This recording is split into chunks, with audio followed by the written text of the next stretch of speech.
Edelstein is a seasoned photographer, marketing veteran, and devoted docent of some of LA's most iconic mid-century treasures, including a 5-year tenure at the Eames House. He is a devoted husband, father, and enthusiastic baker. Seriously. His Facebook page looks like a delectable bake-off. Since 2009, Andrew has guided visitors through the legendary Stahl House, sharing the story of Case Study House 22 and its place in history. With 30 years in advertising, he brings a storyteller's eye to his presentations. We are fortunate for him to join us today. Please give a warm ham and eggs welcome to Andrew Edelstein.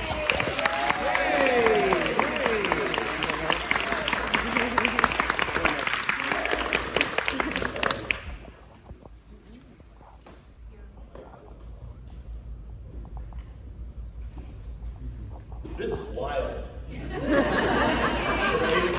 morning, this is just crazy wild. Thank you. Thank you so much. So before we get started, I just want to say I am a proud father of a daughter who belongs to the LGBTQ community. Last weekend, I went to my very first lavender graduation, college graduation. If you don't know what it is, check it out. But happy Pride. So, how many of you guys have been to the Stahl House? Film there. Thanks. So, just a couple. How many of you have heard of the Stahl House? All right. So, like I said, I've been giving tours there for 17 years.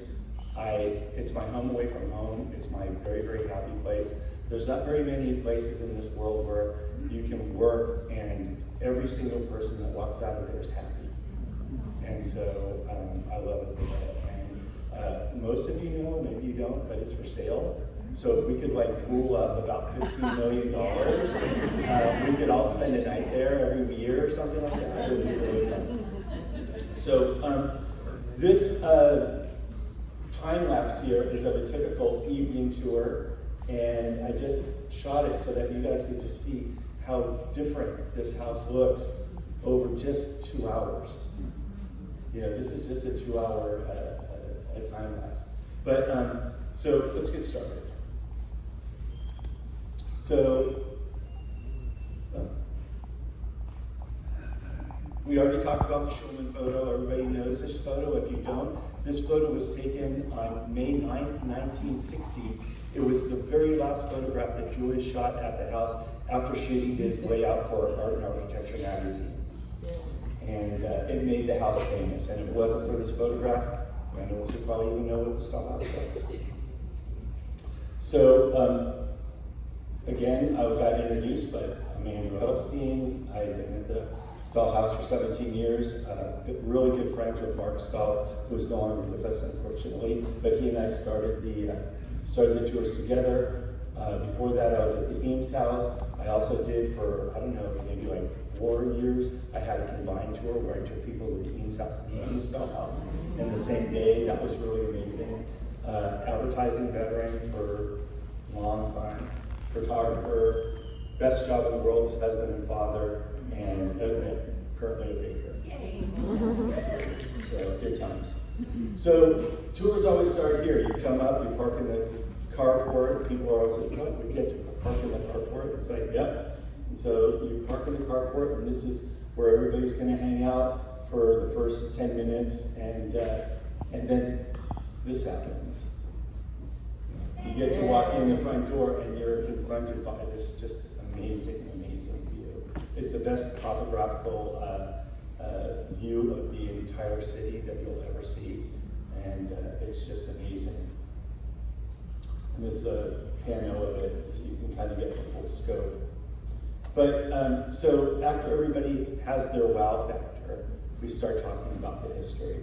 So art and architecture, how many people have even heard of art and architecture? This is awesome, this is so great. So art and architecture starts this experiment called the Case Study House program, which is basically addressing the housing shortage that they know is coming at the end of World War II. The US government has put a moratorium and confiscated all building material in the United States, wood, glass, steel, you name it, they're taking it for the war effort, which means that there is absolutely no construction going on in the United States at all during that time. And they know that this is going to cause a big problem. Who are they? They are Charles and Ray Eames and John and Tenza. They are the brainchild of this case study house program, and they aren't building anything. The Eameses are working hard towards the war effort, making molded plywood, leg splints and things like that, but there's no building going on. And if you're in the business of reporting on building, and there isn't any building going on, you gotta do something. So they start coming up with solutions for the housing shortage that's gonna come. How bad was it? So the first thing that we're gonna look at is Roger Young Village. Have any of you heard of Roger Young Village? I had never heard of it. I mean, I heard speaking of it, but I'd never heard of it. This place is amazing. So this is housing that the US government put up on the site of where the Autry Museum is and where the LA Zoo is. It housed 5,000 people. It was its own city. And the amazing thing is, it was completely integrated. So they didn't care who was sleeping next to who. They just wanted to make sure that 5,000 vets had a place to sleep. And there was also a grocery store. There was also, a mechanic, you name it, they had their own little in there. So, black people had houses next to white people, next to Asian people, next to Mexican people. It was really the first really integrated community in Los Angeles. It stood from 1946 until 1954, and when it was torn down for the expansion of the 5 freeway. So just to give you an idea of this moratorium that the government had put on all these materials, the Eameses, they designed their house and ordered all the parts for their house out of a catalog. It wasn't like prefab, it was all individual parts, but they ordered it all in 1945, and it doesn't show up until Christmas 1949. It's a pretty long back order for them. And what the Eames house has in common with the Stahl house is that the Eames house, one, is also glass and steel, but they also had a very long time to sit on the property and really consider what they were going to build. Obviously, the Eames had about 5 years. They actually changed the design of their house over that time because they made considerations about what they had initially designed and said we can do better, and they had used that time to think about what they could do better. So we'll get more into that in a minute, but just I wanted to show you just the severity of the moratorium and stuff like that. So the Stahls. So I knew Carlotta. I didn't know Buck very well. I met him once, I think, before he passed, but Carlotta was a kick. And you guys are all gasping at the age difference. This is their wedding photo. They eloped to Vegas in 1954. Carlotta, 24, Buck, 41. Surprisingly, they've both been married before, both of them. So Buck Stahl, he comes from St. Louis, and in 1936, his friend is a pilot, and he says, hey, I'm going to LA for the weekend, do you want to come? And he comes, and he falls in love with Los Angeles. He doesn't have a formal college education, but he does have a degree in the graphic arts. He's a graphic arts illustrator, and he does work for Howard Hughes' RKO Pictures. He makes movie posters. He does a lot of fashion illustration, different things like that, and working really hard and loving Los Angeles, and until the war breaks out. And so when the war breaks out, his friend who's the pilot is now training pilots in Michigan. He says, hey, look, man, you don't want to pick up a rifle. Why don't you come to Michigan and I'll put you to work with the Navy training pilots. And so he goes back to Michigan with his buddy, and they do that for the duration of the war. And then in 1953, he hightails it back to California, and he calls up his old friend Howard Hughes and says, hey, can I have a job? And Mr. Hughes says, you can work at Hughes Aircraft. And he doesn't have like an engineering degree or anything like that, so he puts him in as a buyer. So he's buying like rivets and aluminum and O-rings and different things like that for Hughes aircraft. And as a buyer, you have vendors. And so he would go out and visit these vendors all the time. And at one of these vendors, he walks in the door and he's sitting behind the reception desk, but the future Mrs. Stahl. And just so you know, just so you kind of get an idea, in that picture, Mr. Stahl is 6'3", and Carlotta's wearing flats. So she's almost 6 feet tall. Their kids, Mark was 6'5", I think, Bruce was 6'4", and Sherry is, if she isn't 6 feet, she's 5'11".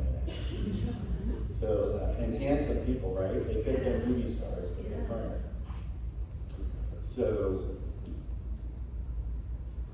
So they get married, and they move into a rented house in the mouth of the canyon, just above Sunset Boulevard, kind of between like Kings Road and Laurel Canyon.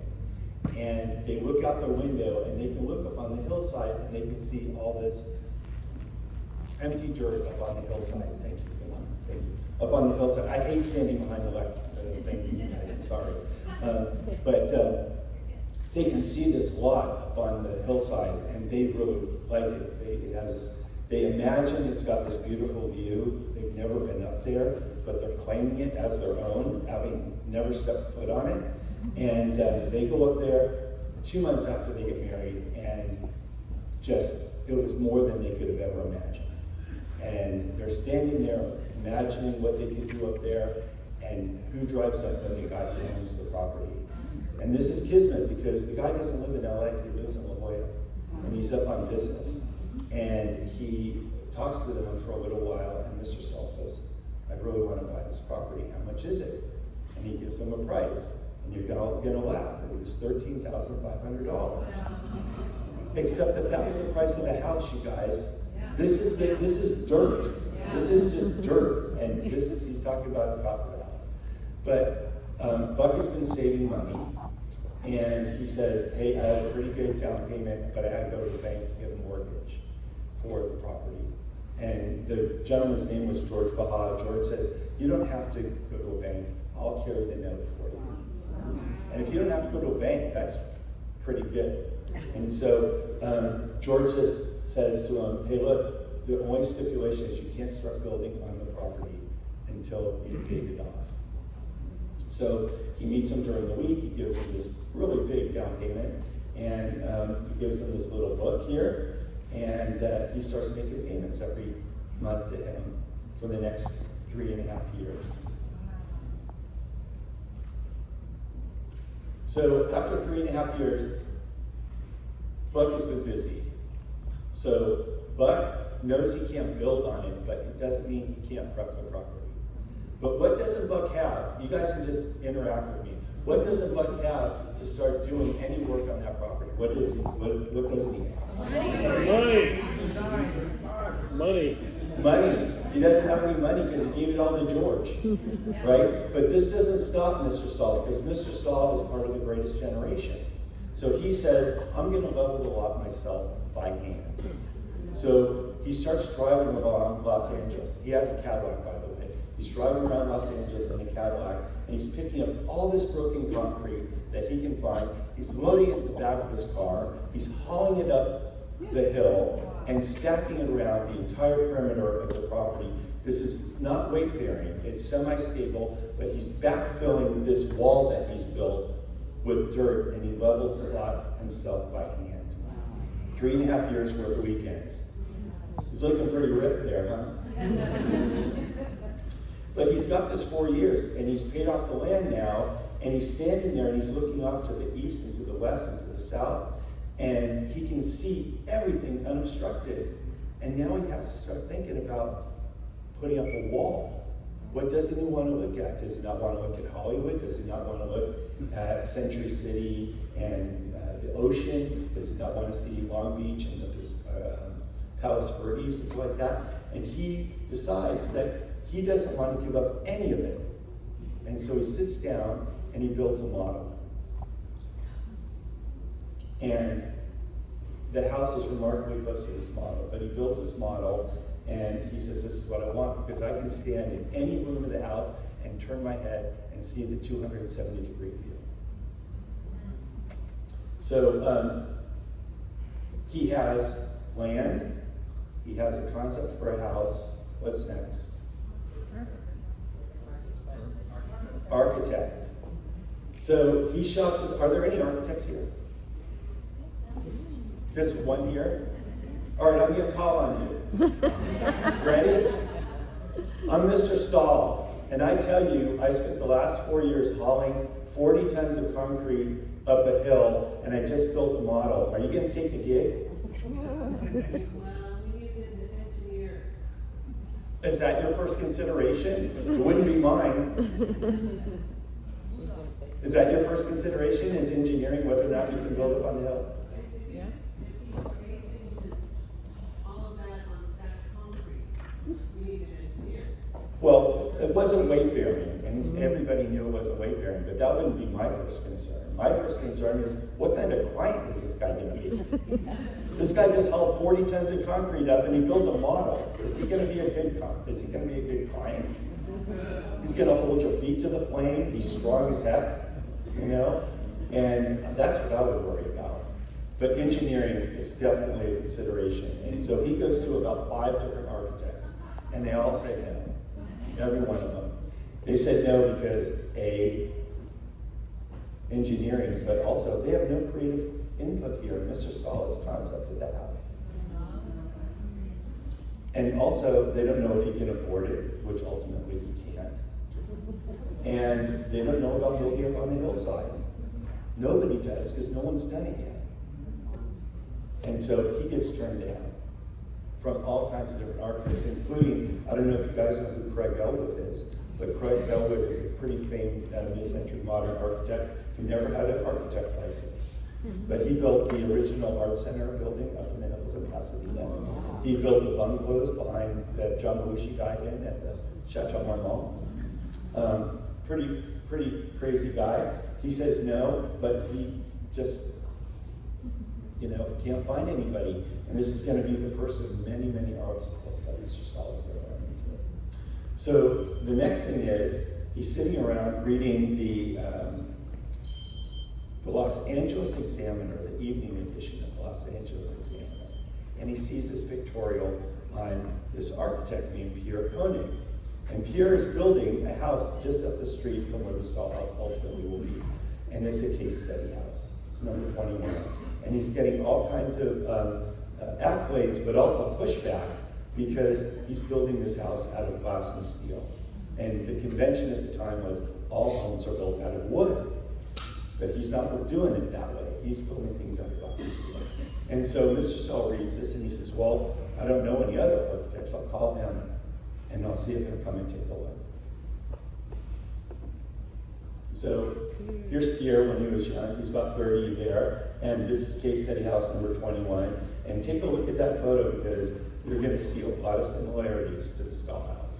Because he's going to pull all the DNA out of this house into the Stahl house. It's about 6 months older than the Stahl house. So Mr. Stahl calls him and he says, hey, can you come by after work and look at my model and my land? And Pierre says, sure. And he comes and he looks and he talks to Stahls for an hour or so. And he just shrugs and says, I think we can do this. And Mr. Stahl doesn't know if he can do it or not. But he loves the fact they didn't say no. Little does Mr. Stahl know that Pierre is going to be more fierce, more tenacious, more whatever other adjective you want to use than Mr. Stahl could ever be on this project. And so they become best friends. They are friends from 1958 until 2005 when Pierre dies. And Pierre is an architectural professor at USC. That's his alma mater. And he brings his architectural students to the Stahl house every year while he's teaching. And he and Buck Stahl sit in the living room and tell the story in much greater detail than I ever could. And so there was the triangle, right? There's Mr. Stahl, there's Pierre, and then there's Julie Schulman. And without the three of them, the house would never be what it is. The mortgage. So Mr. Stahl, he can't get a mortgage. because he's not an average earner. He makes about 10 grand a year, which is not a bad living at the time. But the banks don't want to lend him any money because he's not a great financial risk, but he's not a terrible one. But he's building up on this hillside, and they don't want anything to do with it. They just don't believe that it can happen. And so Mr. Stahl cannot get a loan for this. Also, believe it or not, banks were extremely reluctant to lend money to houses with flat roofs. How come? What? Snow? Yes, because of all the snow we get here in Southern California. Exactly. So the project's dead. The project's just dead. And so Pierre, being the person that he says, I'm not giving up. And he talks to a couple of friends, and they say, hey, you need to go speak to this gentleman. Everybody knows who this guy is, right? This gentleman is probably the most prolific architect in Los Angeles. 3,300 different projects. He did the Spider theme building at LAX.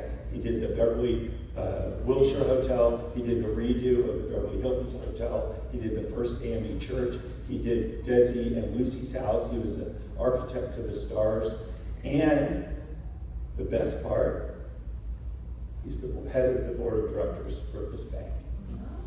Broadway Federal. Why is he on the board of directors of this bank? Anybody know? It's the only black-owned bank. Yeah, but why is that important? Because of redlining. Because they wouldn't lend to him. He's got all these projects and no bank's funding his projects. So he says, screw it, I'm just gonna fund it myself. So he has this bank, Broadway Federal. And so Pierre goes and talks to Mr. Williams, and he says, I have this project, the client's great, but I can't get any funding. Now, Mr. Williams is a modernist, and he loves the project. He doesn't, love all of it, but he loves it. And so he says, I will take this to the board of directors, and I'll try to get it approved, but there's a couple of caveats. The first caveat is, he's got to build a swimming pool. If you notice in the model, there was never a swimming pool. And he tells him he's got to build a swimming pool, and he tells him it's going to add value to the house, but the bank, Broadway Federal, won't fund the swimming pool. The swimming pool is $4,000. It's hand dug out because it's all branded up there. And Mr. Stahl, this thing that they're talking about is that Mr. Stahl is going to need a loan. Hold on to your wallets. $34,000 for the house. But then he's got to get a second for another $4,000. So now we're up to $38,000. And the average house at the time is costing about $17,000. And he's got to convince him that he's got to take out a first and a second before he even breaks ground. That's number one. Number two is Mr. Stahl is a 6'3", white, Midwestern man.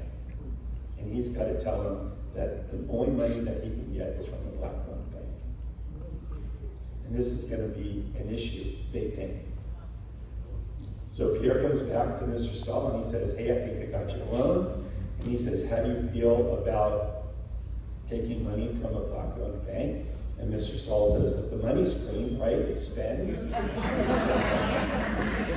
And he said, yes. And he said, well, I'm in. I love it. But he says, hold on. You got to build the swimming pool, and they won't pay for the swimming pool. But now Mr. Stahl is like a gambler in a casino at 4 a.m. He's like, my number's going to come up. I know my number's going to come up. And so he says, sure, I'll do it. And so now we've got all the ingredients for our project, right? We've got land, we've got a concept, we've got an architect, and we have money. So they break ground in May of 1959, and they move in 1 year later in May of 1960. But this isn't when it starts. So just so you understand, This house goes up in one day. 5 workers, one day. They put the house up. So we're talking about, it took a year to build. And this is because the city says no. No, no, no, no, no. They said it once, they said it 1,200 times to Pierre, we're not doing it. And Pierre actually had to do experiments up on the hillside to prove of concept that he could build up there. Because he knew he could. He knew it.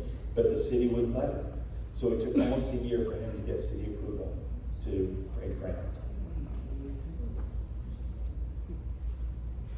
So this is the start of it. These are blueprints and initial renderings that they did. And then you can see probably midday when they put up the structure there.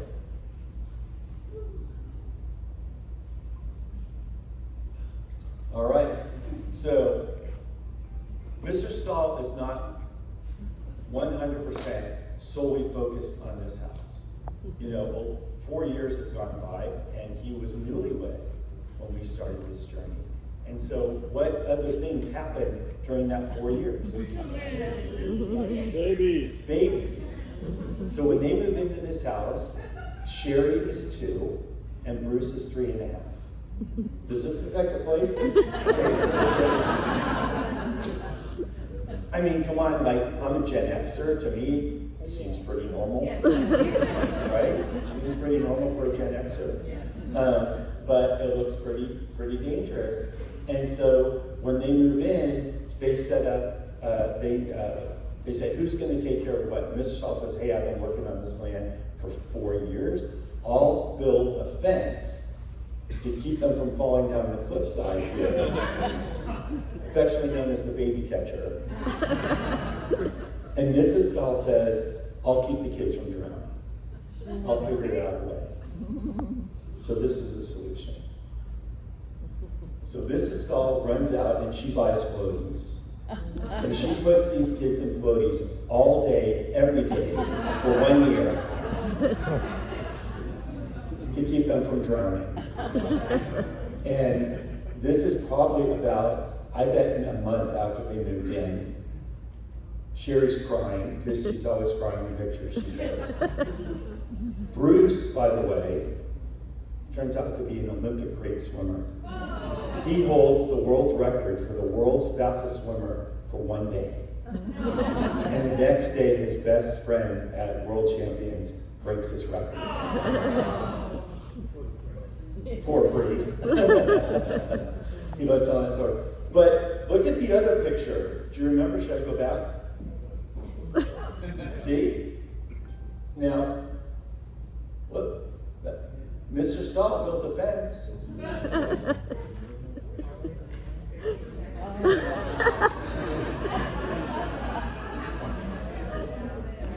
It's 10 feet below the deck line. He said, I'll build the fence, but not at the expense of my view. If the kids fall off, they'll hit a bush, they'll hit the fence, and they'll be careful to go. The kids never fell off the deck, not once. In fact, I've never seen a child fall off the deck. I have seen adults fall off this deck.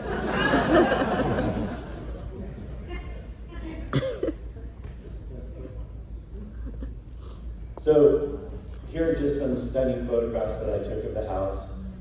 Just places that I just to give you a sense of the space. This is the living room. This is kind of the entrance to the living room. There's a walkthrough in a minute. And then, of course, the iconic light at the front.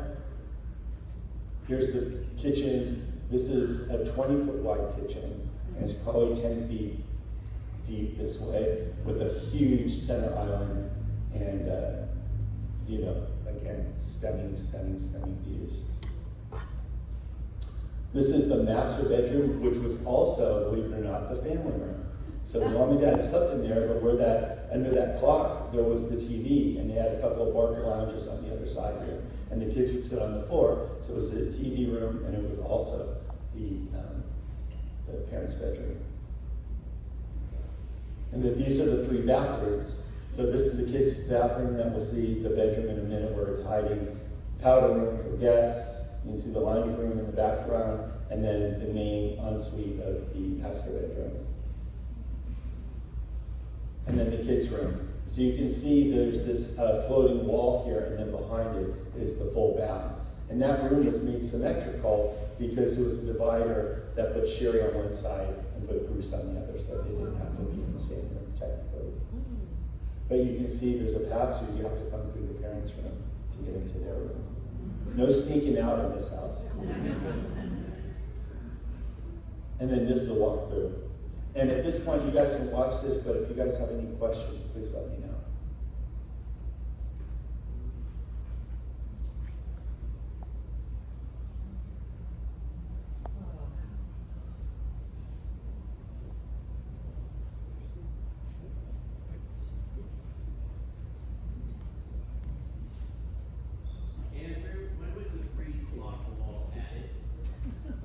So the breeze block was added in 1969. Anybody want to guess why it was added in 1969? Air conditioning? What? Air conditioning? Not air conditioning. Manson. So the Manson marshals, and that was just the most modicum of security that they could put in. And so Mr. Stahl built that. Ironically enough, Mr. Stahl could not make the payments on the house, and in 1969, he rents the house and he moves out into Mrs. Stahl's parents' house in Culver City, and they lived there for 5 years until he could get back on his feet, and then they moved back. They rent the house to a pretty famous manager. Everybody know the band War? Yeah. So they rented it to their manager, and his office was right down on Sunset. And when he was evicted in 1975, he had made multiple offers on the house, and Mr. Stahl had turned him down every single time. And so when they said, "Hey man, you got to get out," the renter, he got a cinder block and he broke every porcelain sink in the house on his way out. And one of those sinks was still broken in the master bathroom. There's a double vanity there. And one of those things was still broken in 2009 when I came on board with them. But what I can tell you is I have dual feelings about that. One feeling is, what a dick that he did that. But my other feeling is, how rock and roll was that? I mean, they were sitting right above the Chateau Marmont in Laurel Canyon, and it's like, it's not Keith Moon throwing TVs out of the Riot House, but whatever.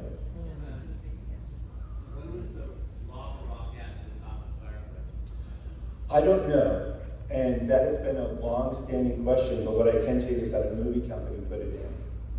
And Mr. Stahl just never asked them to take it out. He had always envisioned rock there, but he didn't have any money when they finished, obviously. And so that was put in later for free by a movie company. Why did they eventually decide to sell the house? Well, I mean, you guys are into architecture, right? Why do you think they would sell the house? Well, yeah, they're all ready to retire. They're in their late 60s now. But more importantly, all architecture has to change custodians. Not everybody, in 100 years, everybody in this room and everybody we know in this room is going to be dust. But that house is most likely still going to be there. And someone's got to take care of it. And that's why it hasn't sold yet, is because they're looking for the right person. Yeah, is it true that there was an offer, but it wasn't the right There have been offers, but I don't know to what extent those offers have gone through. But what I can tell you is that you have to have a personal interview with them. I know that for sure. And there's going to be, at least the last thing I was told, an easement on the purchase of the house, which means that if you want to modify it, you have to go through the LA Conservancy. And so, that's not an easy step. You can't say, hey, we're selling a house for $15 million, that's 2-bedroom with no garage, with an aging infrastructure. It's an art piece. It's a piece of LA history. That's what you're selling. So you got to find someone who's got money like that understands what the property is and is willing to pay. And we want to make sure that we can hear everybody's questions. So if you have a question, please come up to the mic. Oh, they don't have to. I can hear them. Oh, but, so for the rest of the Oh, world. okay, all right. Columbus gonna buy it. April Fools. Yeah. Do you think that they knew that? Please come to the it was microphone. iconic of a house when they built it? So the question is, did the Stahls know that it was going to be this iconic when they built it? And so what I can tell you is that when the Schulman photograph came out in 1960, Los Angeles is pretty well known as the most modern city in America, maybe in the world at the time. And now there's this photograph that was published to the world of these women floating over Los Angeles in this space-age house. And so it took off like wildfire, just crazy popularity. And so people started showing up from all over the world, uninvited. They would just come in, and when they moved in, they didn't have the breeze block yet, so they could just walk onto the deck. And so Mrs. Stahl took most of it in stride. And so she just said, hey, look, if you're polite to me, on a hot day, she'd give you a glass of iced tea, let you take a picture of the house, tell you a little bit about the story, and send you on your way. So they knew it was going to be popular. They moved in 1960. The first movie that was filmed there was a movie called Smog in 1962. So it was, they were into it. And then in the 70s, you know, they did the Colombo pilot there. And then I think this room is old enough to remember Adam 12 and Emergency and those things. They did a whole slew of those. And then everything was kind of shut down in time to like the mid 90s, where they did like Nurse Betty, The Marrying Man, Galaxy Quest, things like that. But the house is too small to film movies in, especially today when they want 50, 60, 100 people on the crew to come into the house. There's just no place for them. So they only do commercial shoots for advertising right now. This might be a dumb question. It's not. In fact, I can guarantee this is a dumb question. I'm curious, when you see that much glass, considering how much snow we get in LA, is there a special consideration for a house like this when you're talking about when it's cold in the winter or when it's really hot in the summer? Like, was climate control sort of an issue? So Charles Eames has a very famous quote that says that the environmental control system of a case study house is a sweater. Was it a cardigan? He wore a lot of sweater vests, for sure.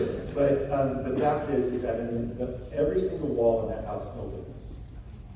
And so, except the back on the street, but every single other wall opens.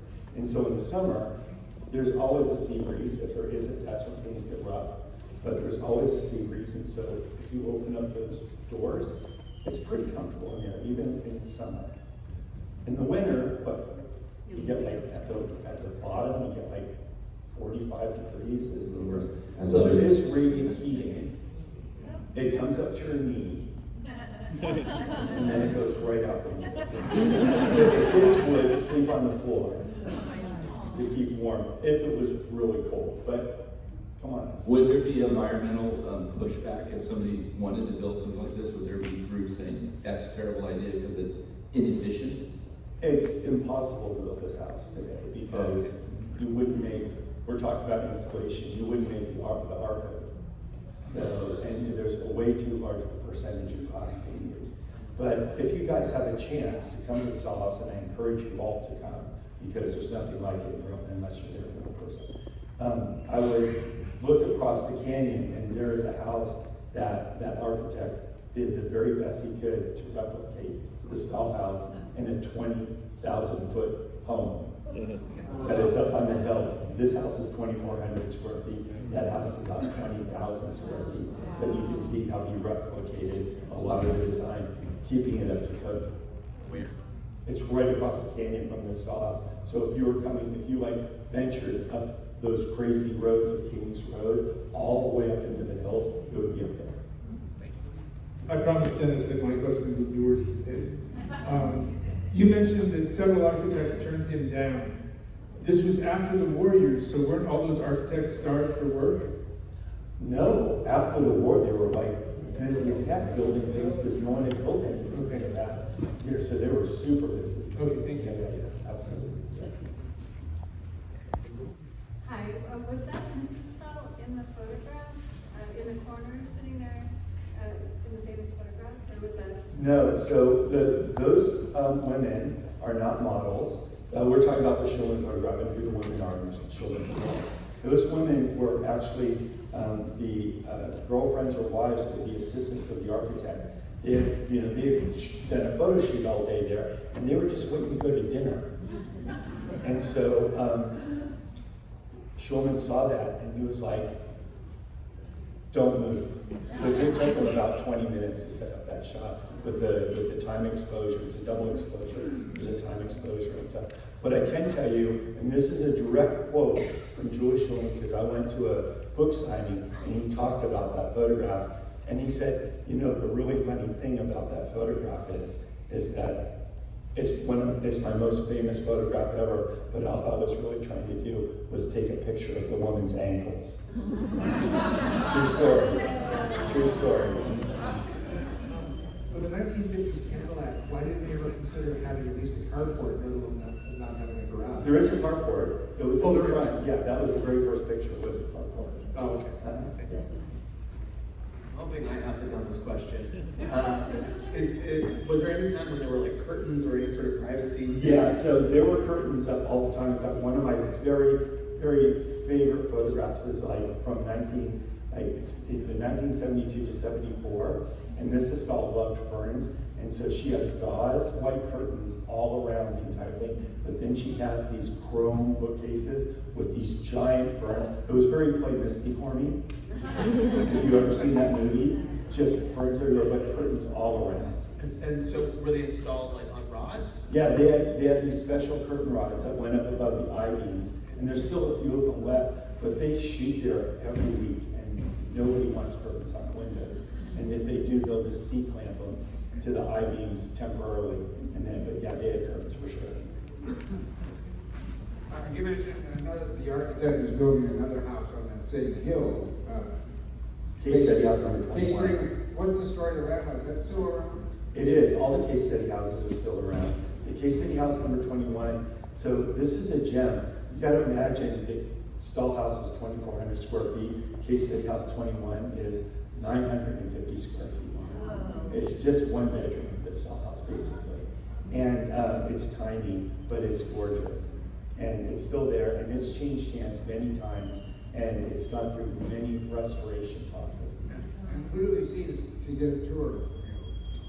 Oh, go to stahlhouse.com. Oh,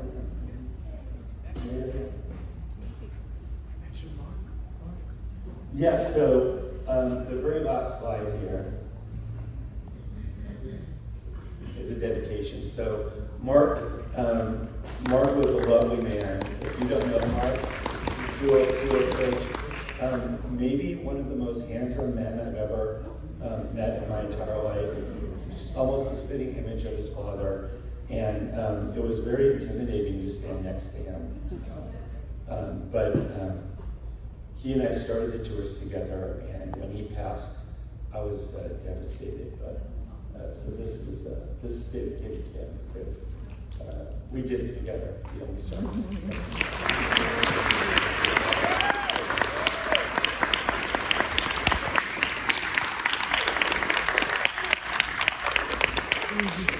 Thank you for having me, everyone. Let's give him another round of applause. We have a souvenir for you somewhere. Ah, Missy's on it. All right, we have a nice souvenir for you. Sort of. This has been so much fun. Yeah. He's found his people. Yay. Come back anytime. And before we wrap up, we want to ask that everyone remain in their seats and keep conversations to a whisper while we do a few thank yous. Also, please remember to throw away your trash in the receptacles on either side of the room. We really appreciate your help with that. Join us again next week when Matt Crandall takes us on an in-depth journey into the making of Disney's Alice in Wonderland. All right, let's thank our musical director, Doug Snyder.